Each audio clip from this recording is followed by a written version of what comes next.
Hi, so as promised we said we'd have a look at the bikes that have been raced this year. Let's kick off with Jonathan Watson's Scott Super Evolution. Let's start with the frame. It's a 7000 series aluminium frame, elevated chainstay design that gives loads of mud clearance, especially behind the chainstays. This is especially afforded by the E-stay box section chainstays that offer better stiffness for the rear end and a better heel clearance for the rider. Gearing, standard Shimano, 7-speed, rear end, 12-28 block, 24, 36, 46 chainrings. On odd occasions, Joss put a bigger chainring on for downhill racing. Front end, chrome ollie fork, as standard. Jonathan's also been riding this year the Extra Shock fork, which is a suspension fork from Scott, but it's horses for courses, and sometimes the weight is more critical than the suspension. So at the moment he's riding the stock fork. Handlebar setup, the bike started life with the SLR Plus system, servo wave brakes and low profile cantilevers. There's a few changes made here through the season, and Jonathan switched back to top mount shifters, and at the moment is prototype testing some self-energizing brakes for Scott. These are a little bit more powerful and a bit more responsive than the previous brakes that he had on the bike. Wheels, a very important part of the bike. All the Scott bikes have stainless steel spokes, and we've got good rims on this bike. Josh's been riding the same wheels all year. A lot of people using SPDs now, of course. When he's got muddy conditions and he prefers to use his cross shoes, he'll stick with the standard XT pedal. But for a lot of the season, he's been riding the SPD pedal system from Shimano with the Shimano shoe. The gears and brakes are operated by top rooted cables. So what you've got here is an elevated chainstay bike, lightweight aluminium, race proven. Well, I'm a happy man, obviously, with Dave Baker just winning another round of the BMBF. And here I have Barry Clark's bike.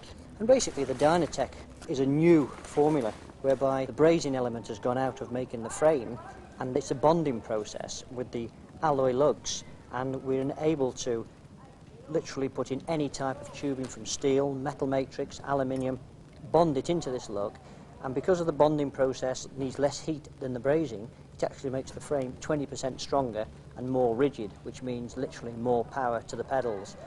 On the equipment front, we're very privileged to be sponsored by Campagnolia. Excellent group set. The chain sets we normally ride in 26 in a ring, 34 middle and a 50 outer, with an 8-speed cassette block going from 12 to 26, and we carry a various range of sprockets, normally something 28, 30 sprockets, and even as small as 24 for the front, just for the mountainous courses which we sometimes encounter in Europe. We've got a various sort of selection of stems that the team are using. Dave Baker rides a 1.5 Salsa stem on this particular bike. Barry Clark has got the Flex stem, titanium, really, really light, together with the Onza bar ends.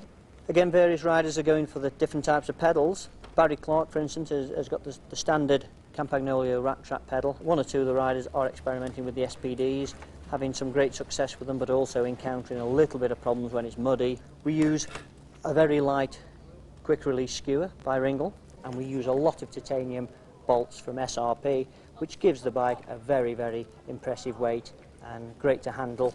So it's got everything that we as a pro team need. This is the GTX Lounge bike ridden by Jake Elliott and Andy Gordon this year on the circuit. It's made of titanium, which is some 40% lighter than steel, 60% stronger than aluminium. It's been TIG welded all over, and it has the unique feature of having the GT triple triangle, which is structurally superior. Effectively makes all the triangles smaller by adding an extra triangle, which will make the bike a lot stiffer. The bikes are equipped this year with Ritchie Racing K, or on some circuits the Megabytes. On the handlebars, using Answer taper lights with Onza titanium bar ends. The gearing is standard Shimano XT, but we use the thumb shifters. The full Shimano gear equipment throughout the bike, all XT, apart from the pedals, which we've gone to DX because we find these work adequately and they're better value for money. Other trick bits on the bike include ringlets for the quick releases. A lot of people say that titanium bikes are rather flexible, but on the GT we've completely eliminated that by using the triple triangle. So not only is it a fantastic handler, it also looks a dream. This is a custom built RF1. It's built specially to fit me in the States at Offroad. The biggest problem I have is that being only 5'1", I can't actually get a bike to fit me. So what they did was they cut down the swing arm and made it smaller. The front end of this particular bike has been strengthened using a gusset because this is such a small bike. The main difference with the guys in the team's bikes is that they have titanium flex stems. Now the titanium only comes in 135 up, and I take a 120, so I'm actually using a standard aluminium flex stem, although I do have a prototype Gervin handlebars. Other extras, Honza bar ends, these ones are the short aluminium version. Other little bits that we put on to lighten them up, titanium bolt here replacing the standard steel one. I've also got a titanium bolt under the saddle.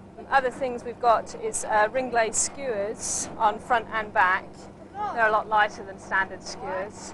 In terms of tyres, I usually run a Grand Control S on the front and I use a Cycle Pro motivator on the back.